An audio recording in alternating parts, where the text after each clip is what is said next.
1, 2, 3, 4.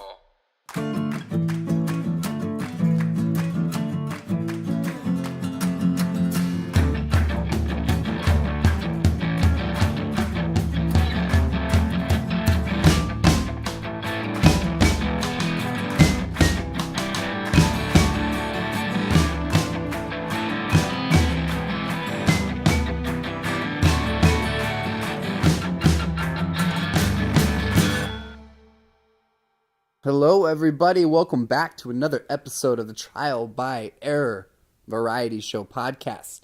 Episode number 16, featuring the Amber Lamps of New York City. These guys are punk, and they have deep roots right where they're at. Very local fellas, building a really good local scene up there. And it was really good to get perspective from some northerners, seeing as how, you know, the only bands we ever talked to are from the South, right? South Sweden, South Massachusetts. I don't know what I'm talking about. I'm just glad that we got to talk to them, and I put more music in this episode than ever before. 7 songs, people. That's right. I do encourage you to go buy the album Plaidypuss at amberlampsny.bandcamp.com. But if you don't have the dough and you're just, you don't use Bandcamp, whatever your reason is, I've got you covered, man. 7 songs right here. If you like it, go buy it for sure. Support your local music. I've got the beautiful voice of Stacey Clark segueing you into all the songs, so you will have the titles this time. Getting better about that. Anyway, do some announcements and some stuff after the interview. You guys stay tuned and enjoy the show.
We're still out for lunch.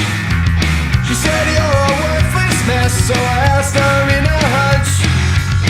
I guess you read the news thing that I got myself fired. She said no, it's all beef that we're through. She's just so tired of me. Whoa, I think I just lost the girl that I said no. Yeah, she was my whole world. It is such a bitter ride. And in the end we all died, and I said, whoa, I think I just lost the girl, yeah.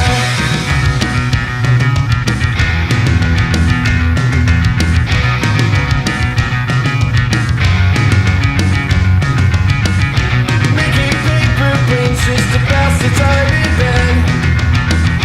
When my landlord knocked, well, came in and he said, I don't know where you've been, man, I don't care where you went. But if you think you're living here, well, you gotta pay the rent. Then I said, whoa, I think I just lost my house. Then I said, no, gotta crash on my parents' couch. It is such a bitter ride, and in the end we all died. And I said, whoa, I think I just lost my house. Saying whoa, I think I just lost my mind. And I said no, this world's cool and so unkind. It is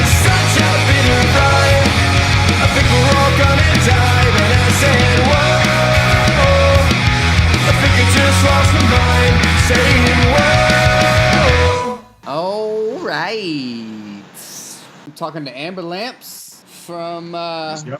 Arcadia. Is that right? Astoria. Astoria. Queens. Is Arcadia a made-up place? Queens, New It York. might be. It sounds like a place for like arcade games, and I like it. Yeah, really good to have you guys on. I just got you guys' album Plaidypuss, the debut album off of Bandcamp. I purchased the CD, so that's shipping out in like 2 days. That's pretty impressive. Not bad, man. I'm excited to hear it. Of course, I've heard the digital stuff, and I grew up loving punk pop, Green Day, Blink, Sugar Cult. You'll see me in a Newfound Glory shirt on my Instagram, flicking the camera off as a 15-year-old kid. Yeah, so I grew up on that. It's cool, man. I love your sound, of course. So tell me who you guys are and how you came to be the Amber Lamps of New York. I'm Brian Green. This is Eddie James. We both actually went to middle school together back in the day on Long Island. And, and so we started this band.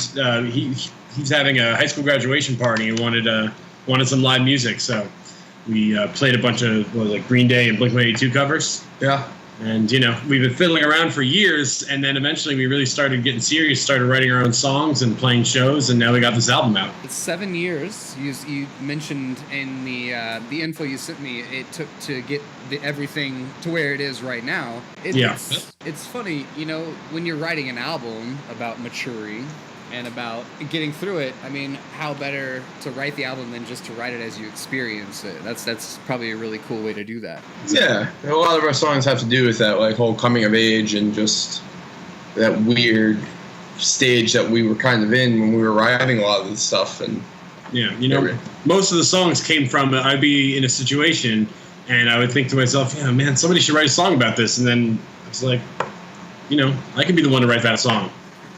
That could be an Amber Lamp song, so that's how most of these came to be. I love it, man. It's very true to punk and punk pop and just, alternative in general. I love the bass, the clunky bass.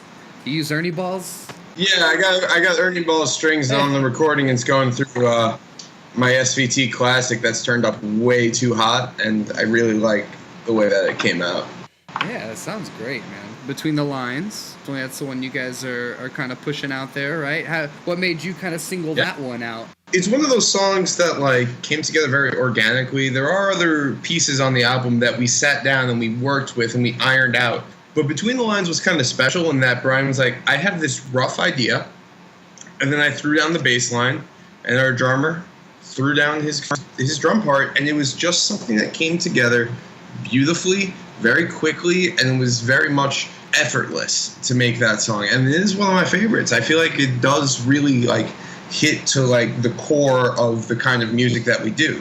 Some of the other stuff is hey, this sounds a little bit more towards the Green Day side. This sounds a little bit more like some other bands. And I feel like that one's just it's a unique bass line, it's a unique melody, and it's us. Yeah, and especially with that maturing theme that you were mentioned earlier, that's definitely, it's at the crux of the album. This is track 5 out of 11, and it really is kind of the pivot point that everything else comes on. A lot of the songs before it are kind of those, a little more immature, very Blink-182 kind of style, with the lyrics just being kind of about growing up and not really knowing what's going on. And then obviously the last 4 tracks are much more serious, but this Between the Lines song in the middle, it kind of pivots the two together, where this is, I wrote this song when I was 23 years old at a point in my life where I realized that I was too I hesitate to say too smart to feel like a kid anymore, but I definitely didn't feel like I was really mature enough to be taken seriously as an adult yet. I think that's definitely a new thing with our generation, that kind of in-between spot. Our parents, they graduated high school, whether or not they went to college, they moved out right away. They were married by the time they were our age, and they were having kids and done by the time they were 30. Yeah, it's definitely a different time. It's sort of very split, much how we are just as a society in general. Everybody's got their little cliques and their cultures and whatever. But there's a half of society that understands how practical it is to take up residence with your parents while you figure it out, while before you invest in some crap hole, and you're working every day, all day and night in this house that you're really not going to live in and don't want to be trapped in forever, or the other way, you're just throwing your money out there in a super expensive apartment just the practicalities of that time for us in this sort of new age of chaos of information and all the different directions we can go. And the trend is people as an artist really see the practicality in being with your family. It's not so much shunned in that realm. It's the other realm, sort of the it's sort of a haughty realm where it's so, I hear it just bashed all the time, you know, it's like, oh, the 34 is still living with their parents, or 24 is still living with their parents, or I feel like there's just, nobody really wants to get in each other anymore, and I see just such a major practicality in both situations. I mean, you know, hell, when you're 17, you need to get away from your parents. But I think as a parent myself, when my kids turn 17, I'm just going to leave them the house and get the hell out of there. You know? This is the song On the Radio by Amber Lamps off of the album Plaidypuss, available at amberlampsny.bandcamp.com.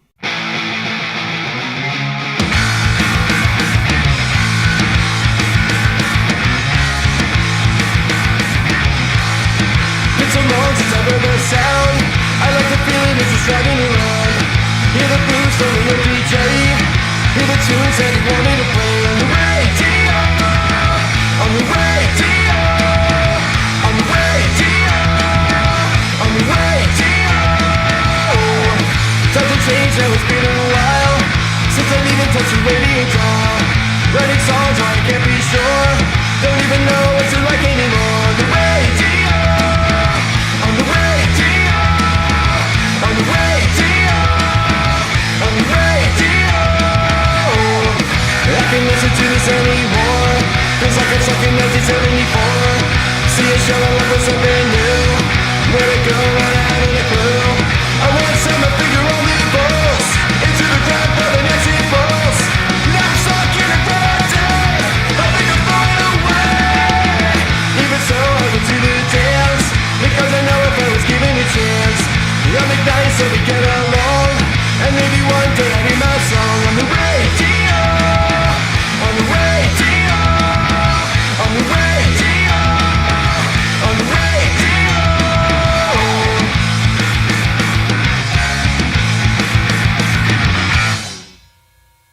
Somewhere on the lines, I think it's like a Bill Burr quote or something. He says, you know, people talk about their nightmares of like their dreams not working out. They tried it and they're 30 years old and they're sleeping on a futon. That's not really a nightmare. You know, it's something that our society has come to understand. And like, yeah, okay, it's not ideal, but what's a real nightmare is being 30 years old in a job that you hate, married to someone you don't love, stuck with 2 kids, and you can't do anything about it. Yeah. That's the real nightmare. Yeah. Right. And maybe the nightmare isn't not getting out on that road at all. The nightmare is going down the road and then realizing way too late that you chose the wrong path. Yep. Yeah, it's, as a musician, you understand the struggle is way more real because you're holding on to this thing that is totally passion driven. It makes pennies to what you do, and meanwhile there's that other side of people that are going, God, you know, these fucking musicians or these.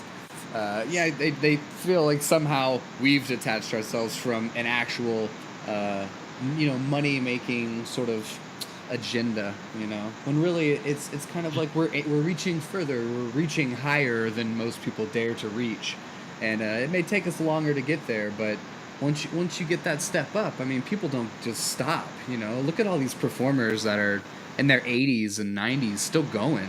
Willie Nelson, he's a Texas boy, you know, still going. He's like going to go until he 85. got a private guitar on his little fingers. Yeah. Well, that's the thing. It's not something that we do for any reason other than we love it. And at that point, why would we ever stop? If this doesn't work out, if we can't, afford to eat, we're not going to stop doing it.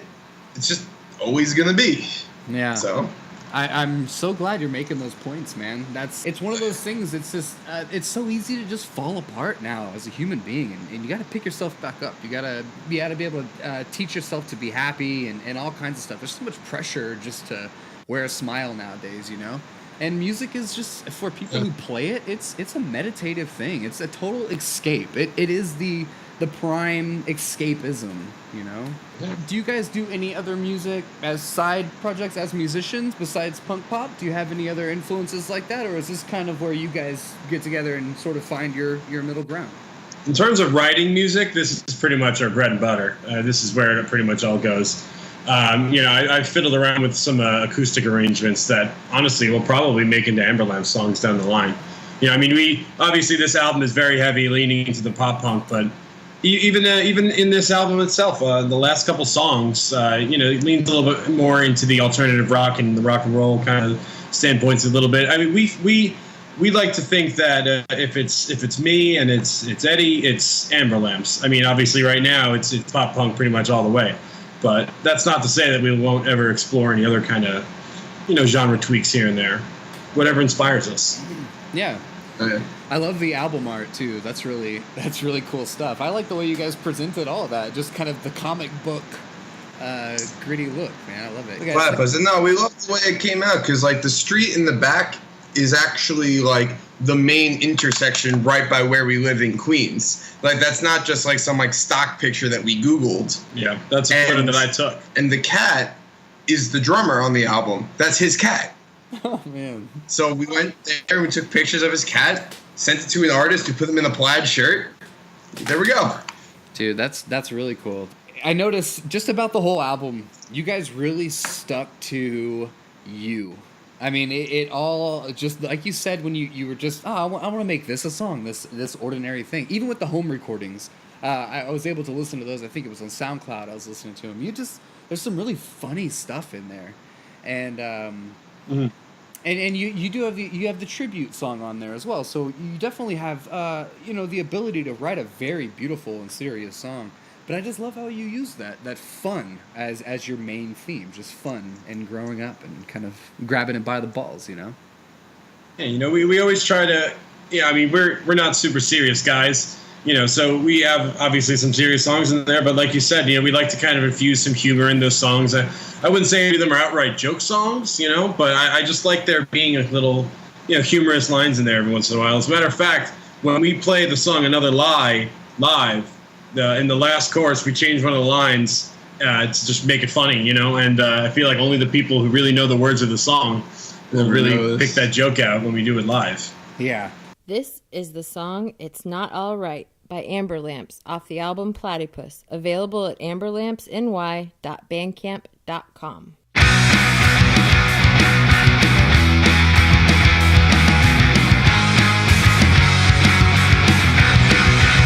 Well, I've been trying, Lord knows how hard I try. I can't keep the thought of you from my mind.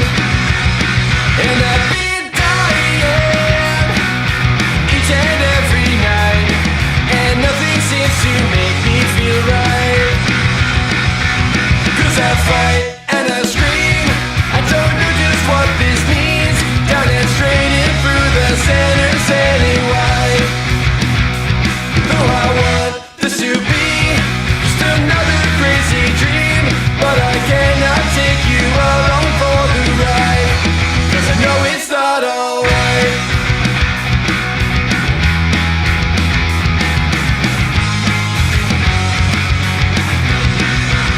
Well, I've been whining, refusing your advice. I played it off again and made nice, but I was lying, obsessing once again, and wondering when will this nightmare end. So I fight and I scream, I don't know just what this means. Down and straight in through the center, sailing wide.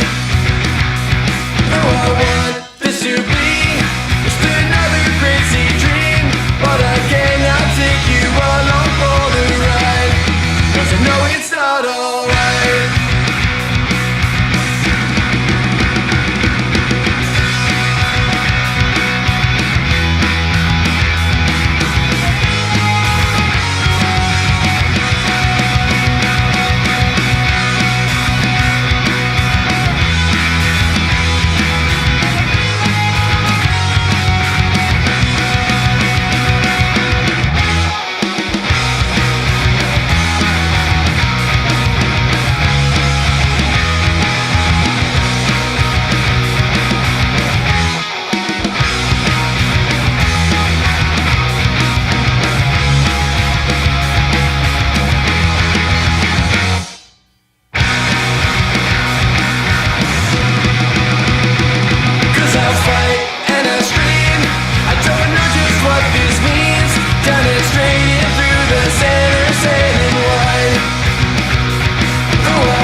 Do you guys have anything out of your area that you're excited about? Are you guys playing a lot of local shows? Do you have anything, outside of the norm that you're excited about?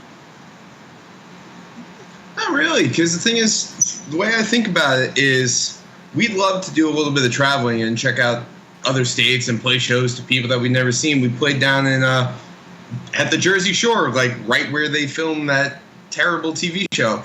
And it was, it was a great time. We hung out on the boardwalk. We played 2 shows. It was a good time. But at the end of the day, being from New York City, we could go on a tour and go all around the country and spend a month doing it. And, maybe we'll make 100 fans. Or we can do a whole bunch of shows in New York City and try to build a home base of more of a crowd. Those people, they know where we're from. They're going to be able to come more often. And really, at this point, it's starting to bleed out from the city, which is kind of nice. So I don't really know exactly where that's going to lead us moving forward. But, case in point, you're from Texas. You know what I mean? People from all over the place just reaching out to us. And honestly, we kind of keep talking about it. We're like, how do these people find us? Yeah. You know what I mean? It's Twitter. But Happy they do. it's a good problem to have. But yeah, Twitter does a really good job, and I'm not giving them more props than they deserve, but they are a great platform for communicating in that when they suggest somebody to you, I'm very prone to just say, okay, cool, I'll follow them. If I like Blink-182 and Amber Lamps gets put there as a suggestion because you guys have punk pop in your thing, something simple as that. I follow probably all the punk pop bands just on the Trial by Error Twitter, and you guys are probably a recommendation. So they do a really good job of just, as long as you're using the right tags, putting you right where you need to be. So awesome. Awesome. It is very cool. I feel that there's not a lot of platforms for local up-and-coming bands to just sit down and do an interview. It's one of those things, you can maybe get your song out there and get it on some internet radio or some college radio or whatever. There's a few good podcasts even for just music, but I really haven't heard anything where they actually take up-and-coming bands serious. And I feel like that's really important because, look, your first album took 7 years to make. It's not like you guys have just been sort of throwing yourselves out onto your audience. I mean, you're staying local. You've got the community part of it. You've got the passion. You've obviously got your album pressed and mastered. It's on multiple platforms.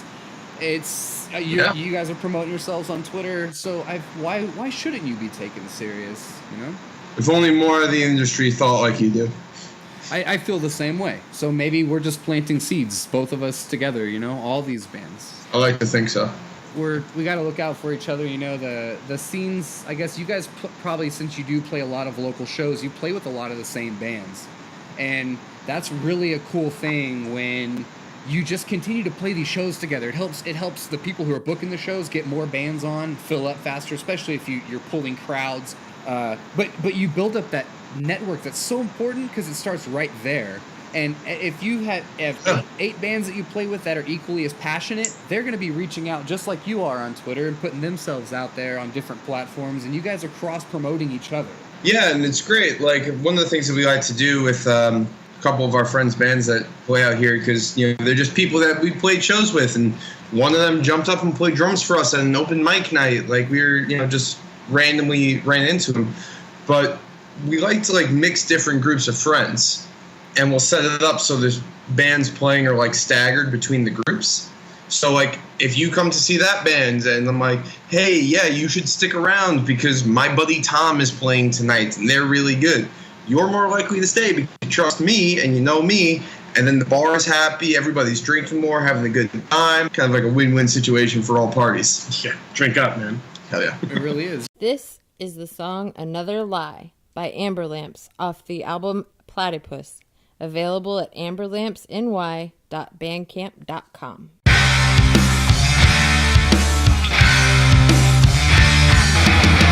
I saw on the street, he must have swept you right up your feet. There's rain, thought you were working late. You stayed with him that night. I was in the dark, now I see the lights. Insane, you said I could explain.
do any booking? Yeah.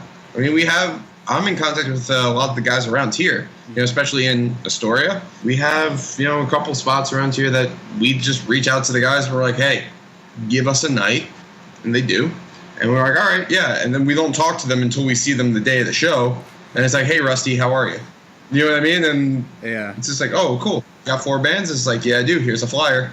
You know what I mean? Like, Very so cool. it's nice that once you get kind of a rapport with the guys that run the places around here, I think that there's a bit of a stigma where it's just like, oh, New York City, and like, yeah, like the guys downtown and like the financial district, they can be kind of rough.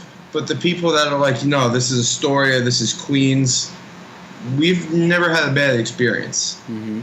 So it's really nice. Very cool. Do you guys go to a lot of shows? Have you ever been to a Blink concert? We went to see Blink twice or 3 times. I went to see them twice. I only got to see them once. I went to Bamboozle in 2012, and they had to back out. I think Tom was sick. And then typical. Ultimately, My Chemical Romance took over. You weren't there when Weezer opened up for them? That's right. All right, so I've seen them twice. I was going to see them 3 times. So okay, there we go. Yeah, I try to go to as many concerts as I possibly can. Have you guys do you have like a bucket list of bands? And how many of those bands have you seen? Well, that's the thing. We kind of seen all the bands that we really like, and that's not to say that there aren't more, because for sure there are. But, like, we've seen Blink-182, we've seen Green Day, we've seen the Foo Fighters, we're seeing Queens of the Stone Age. Wow. This guy is, I really do owe all credit to this guy because he is a sniper with tickets. He's just like, hey, Weezer's coming to town in 11 months. Tickets are going on sale tomorrow at this time. And I'm like, how did you find out about this? And he knows for every band, and he buys tickets, and I just pay him back. Bands in town. I even went to the Beat the Bots. I left at 7 a.m. and drove all the way to Citi Field to get those tickets for Foo Fighters 2 years ago. Wow. November. That was November. That was a sick show. Man, yeah, the Foo Fighters, I feel like they tour every, 2 or 3 years. They play a lot of shows up in the East. But man, they put on a fucking awesome show. Everything about their setup is so for an audience. It's not, Dave Grohl just knows how to entertain, man. It's fucking awesome. Yeah, man. Well, we saw him when he was on his Broken Leg tour. Yeah. So he was in that. He was basically in the Iron Throne, and it was really, really cool to see it go back and forth. And they even had him come out on crutches to sing acoustic at the end of the night. Mm-hmm. And it was really, really, really nice. Yeah, it was a really nice experience. And we were on the field where the New York Mets play. Maybe 20 feet from Dave Grohl rocking out. It was awesome. I feel like I've seen most of the bands, the bigger bands that I would never really be able to get tickets to locally, like Chili Peppers, Radiohead, like that. I saw them at Bonnaroo. I make it a point to drive. I'll drive 3 hours, 4 hours to see any band that's really on my bucket list. Austin or Dallas, New Braunfels, areas like that here in Texas where really good music comes through. But I feel like that's what I do too. I'm kind of that same way. I have the Bands in Town app. And when a band announces it, I feel like they announce it there first as kind of like a privilege for those people who really follow them. But yeah, you got to get those tickets now, dude. Yeah, man. This is the song Between the Lines by Amberlamps off the album Plaidypuss, available at amberlampsny.bandcamp.com.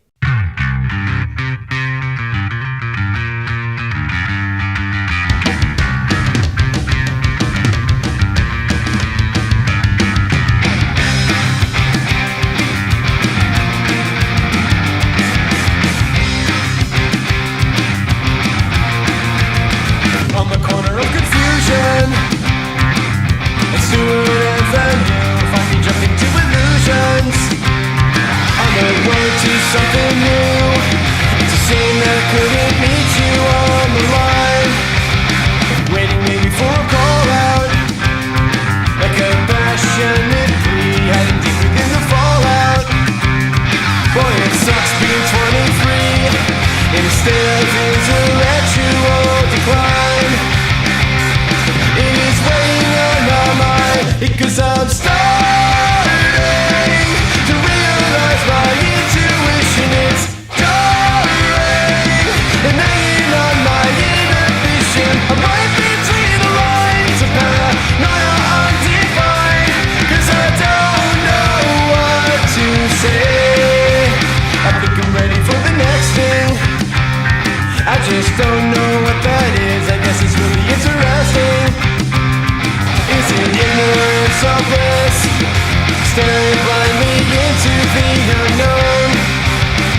say.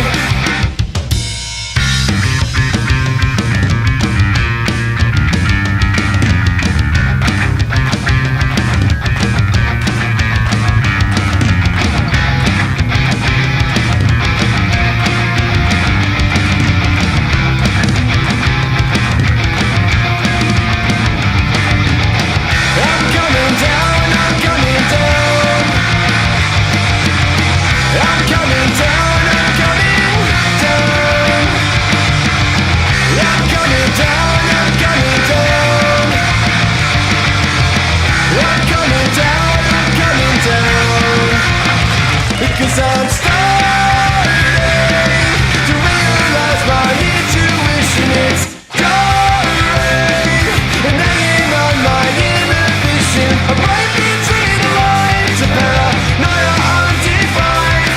Cause I don't know who I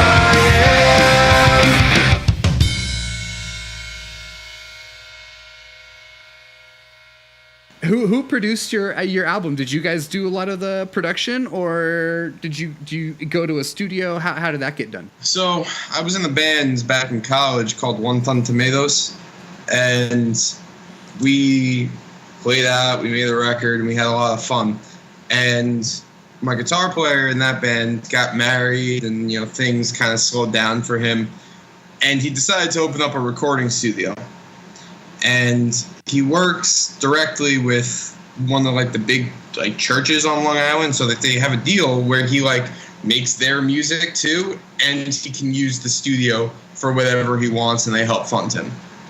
So we recorded there, and it's called Providence Music Group, and the producer's name is Mike Mazzata. He kind of looks like Mike. He does. He does look like Mike. I am Mike. But yeah, you do. Got you, suckers. But but there's a lot of things on the album that were actually really cool about recording there and recording in a cathedral, because the drums were recorded in the middle of the giant hall. But we had to actually put up soundproof barriers to dampen the sound of the drums because they were just too big for the record. We couldn't control them.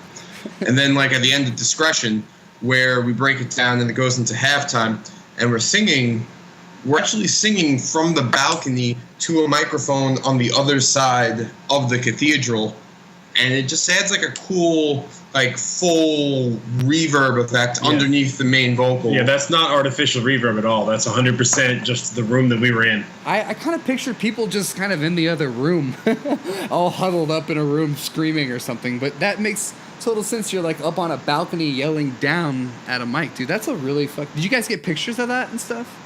I have a couple pictures of it. Yeah, well, when you get the album, you'll see the inside cover is us standing by stained glass.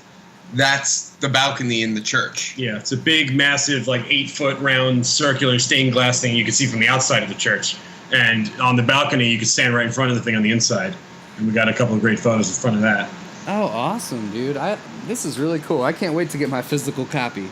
I'm a hard copy kind of guy, One of the only people I know who still buys CDs. It's sad, right? A lot of the places you used to go to find new music they don't have that anymore. So you really have to go to a used store, and then of course they stock new music, but you have to go to a bookstore, record store, whatever to find it, and it's always a crapshoot. But I went into Best Buy the other day.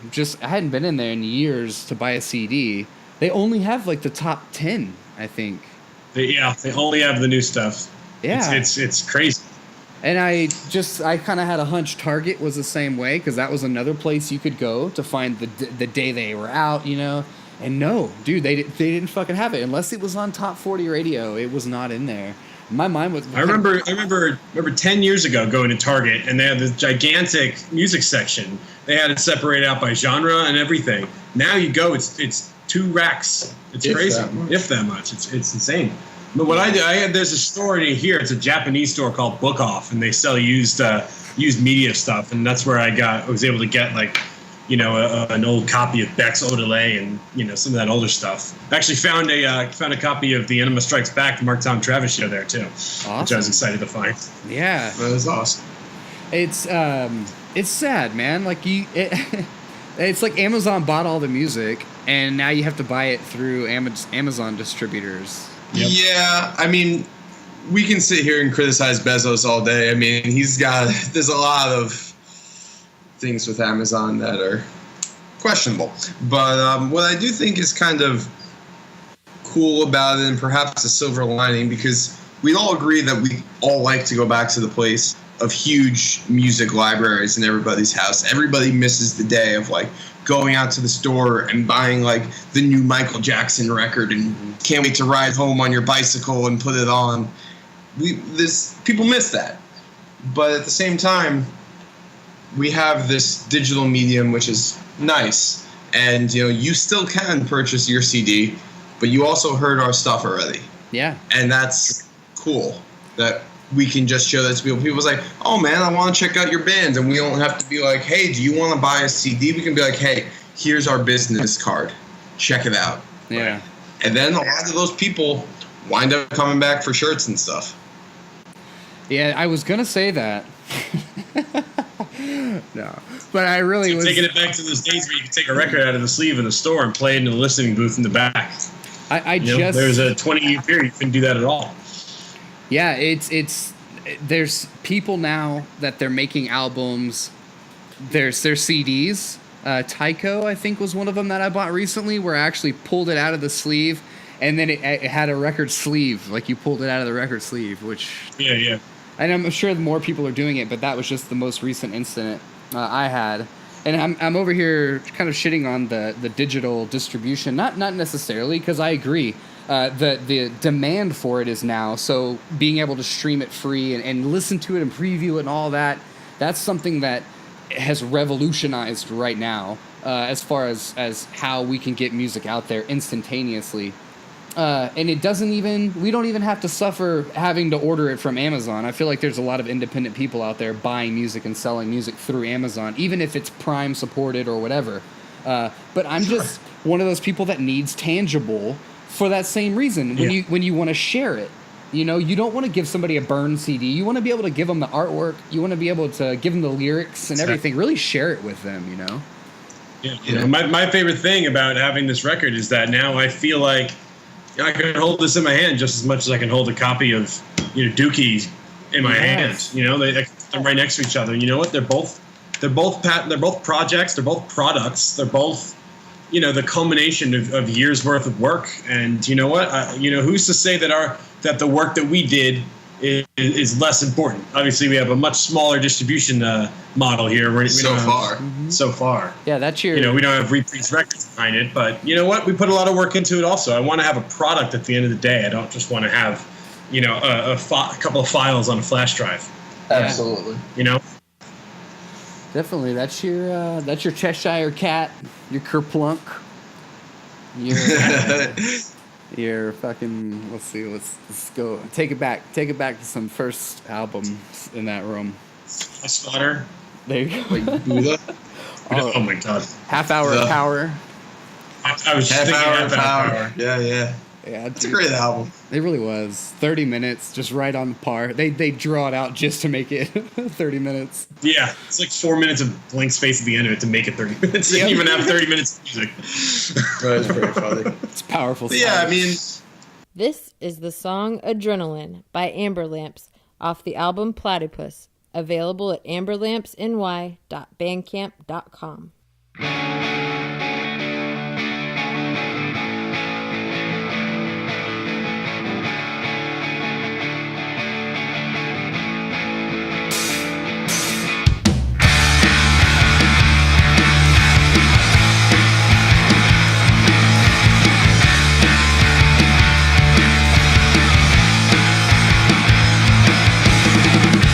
I've been talking to myself, wishing I was somewhere else.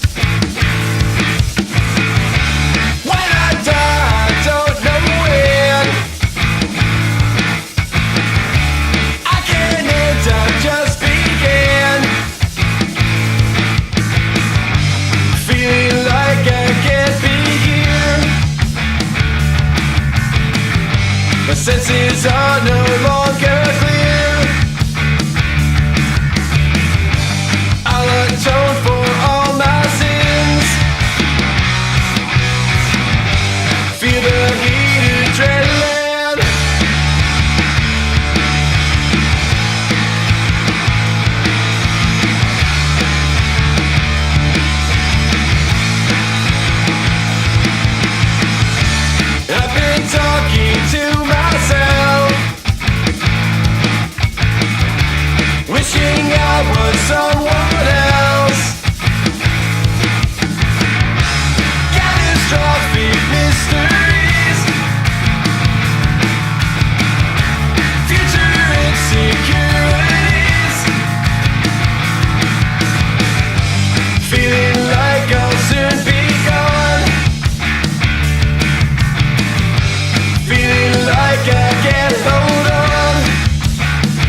music, it's funny because almost as like an artist to try to make some sort of money now, the music itself has almost become like marketing because people don't really buy the CD. They buy like shirts and things like that. Yeah. And it's cool and they come to shows, but it's a newer model that I don't think our industry is currently able to. It's not equipped for it, and I don't think it's really able to capitalize on it just yet. No.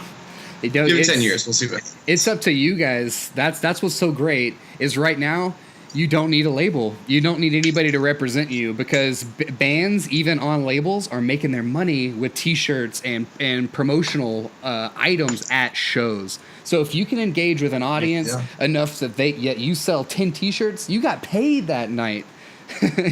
So if you're doing it right. Oh, yeah. Yeah. A lot of people undersell themselves. What was that? I feel like a lot of artists undersell themselves in the sense that, your T-shirts you should be charging 20, but you're letting them go for 10 just because you want to get them out there. But really, I think people would pay 20 for a really nice, American Apparel or Next Level, with your badass Plaidypuss on. I feel like people would pay $20 gladly to support you in that. Yeah, man. And, it's one of the founder of Lagunitas Brewery actually wrote a book. And he was talking about when he was first selling his beer, like 6-packs in stores, and how he would purposely make them a little bit more expensive than he thought that they should be, because people would see that and be like, oh, this 6-pack, it is worth $12 or whatever it was. And it was perceived as like a higher quality product. Mm-hmm. And I don't know, I thought we kind of took that to heart, in the sense that we, invested in our product and it came out great. And our shirts, we paid the extra $1 or whatever, to make sure that the shirts were something that we can be really proud of. That way, when we're selling it to somebody for, $15, $20, we don't feel bad. We don't feel like we're ripping them off. Mm-hmm. They give us 12, movie charge 12 for a CD. 12 for a CD, 15 for a shirt, 25 for both. We feel like we're giving you something that's worth that money. Mm-hmm. We didn't record this in my mom's basement in, GarageBand. We just wrote a song about it. We did write a song about it. We recorded it in the professionals. No air conditioning. Ambulance. We ripped it off because we care.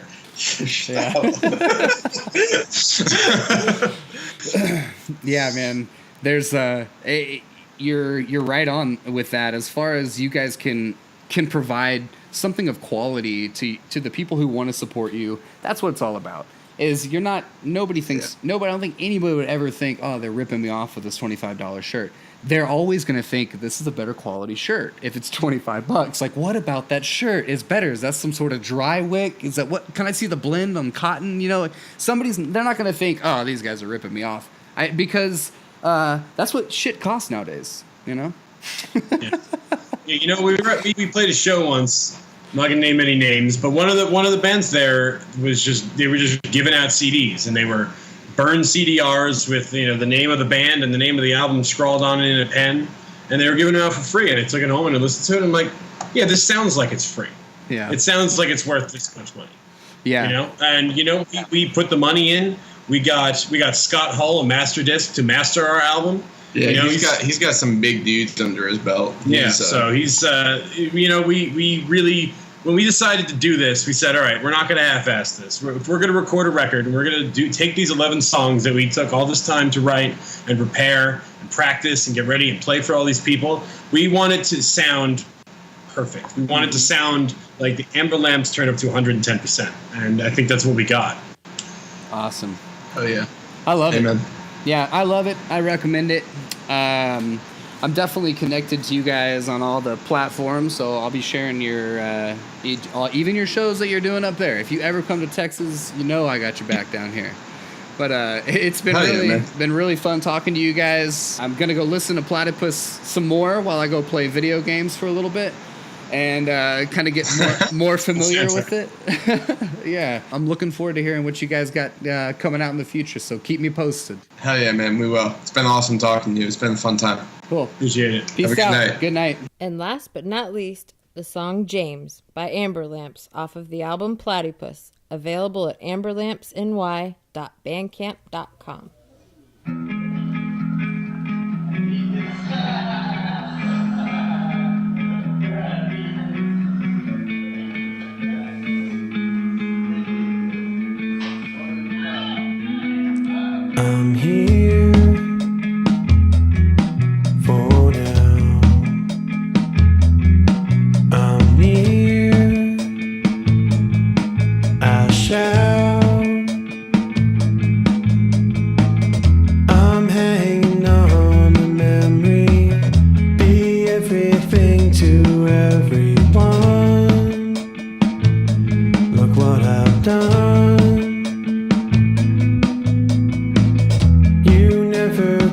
got your chance to tell me just what you left unsaid, just in your head. So many times you tried to. How can you say goodbye? I heard every word as autumn fades to winter. A new exit on the interstate. Just call it fate. Don't ever fear for me. You always here for me when I needed a friend. When you are feeling lonely, be glad you got to know me. It's clear. Just look in the mirror. To everyone who loved me, to all the friends I've left behind, it was not time.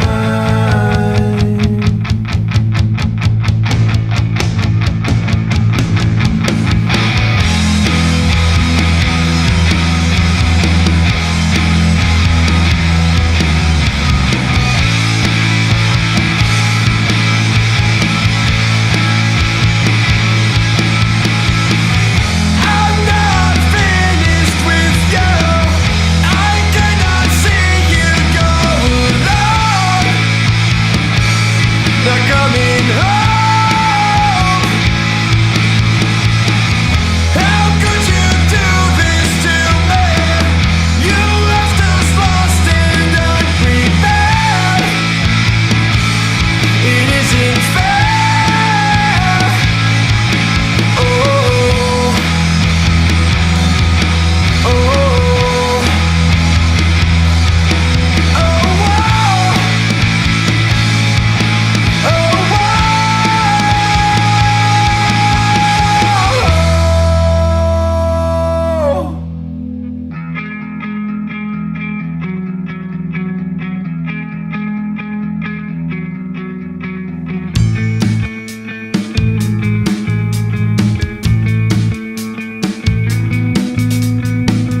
Always just remember the warm, beautiful December breeze. I'll always be. Someday we'll recover. I'm just waiting on the other side. By and by. Oh.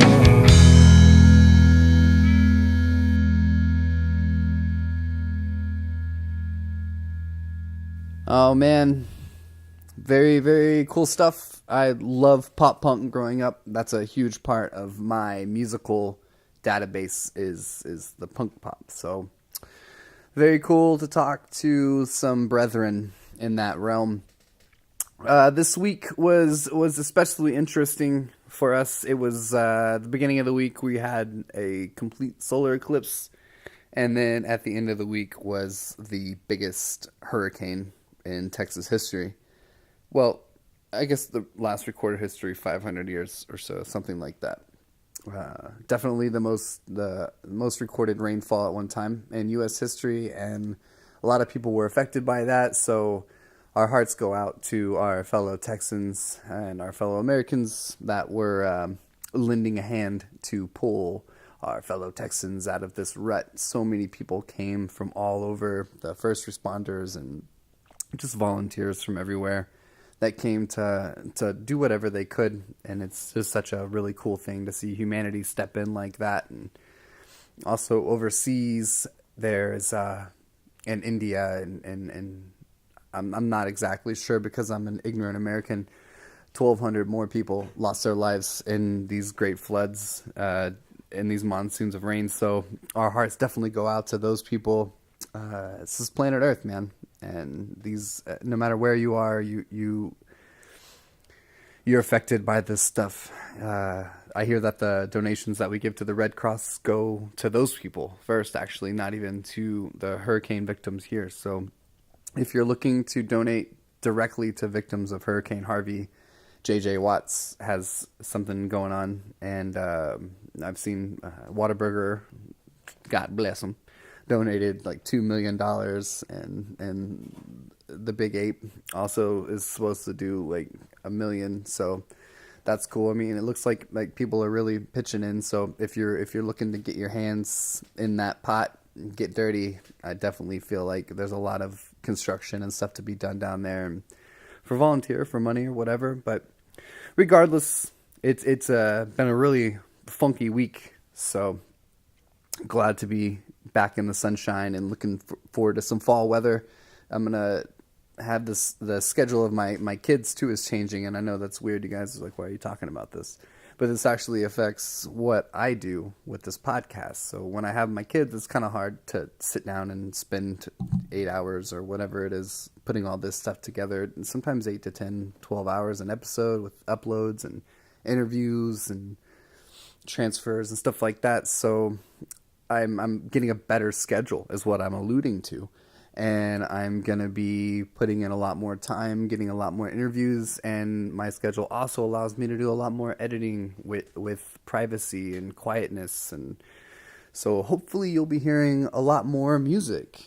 To all of you who've joined us from the very first episode and continue to listen, I hope that you're happy with the musical selection. If you have bands that you want to hear that you definitely think deserve a spotlight, send them my way. I'm definitely up for all the recommendations. Half of the bands are recommendations, and the other half are bands that reached out to us. So lots of ways to get in touch with us at TBE Variety Show on Twitter.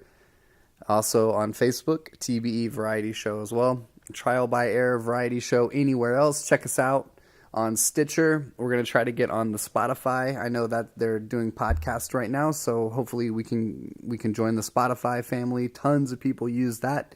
SoundCloud still, the heart is still beating there, so you can subscribe there. YouTube, all of these are on YouTube. If you want to support us, you can go to Patreon.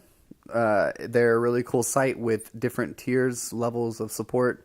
It's going to be tbevarietyshow.patreon.com. And from $1 to $50 level, there's all kinds of incentives.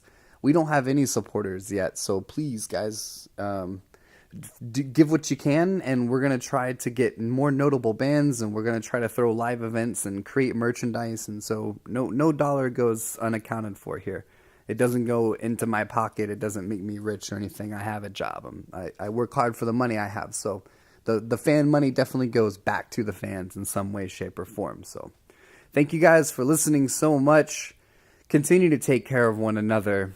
Stop all the bullshit, hating, and violence, and give your brother a hug, man. It's what we're supposed to be doing. Love is the message, man. Carry it. As always, everybody, thank you for tuning in. And follow the golden rule.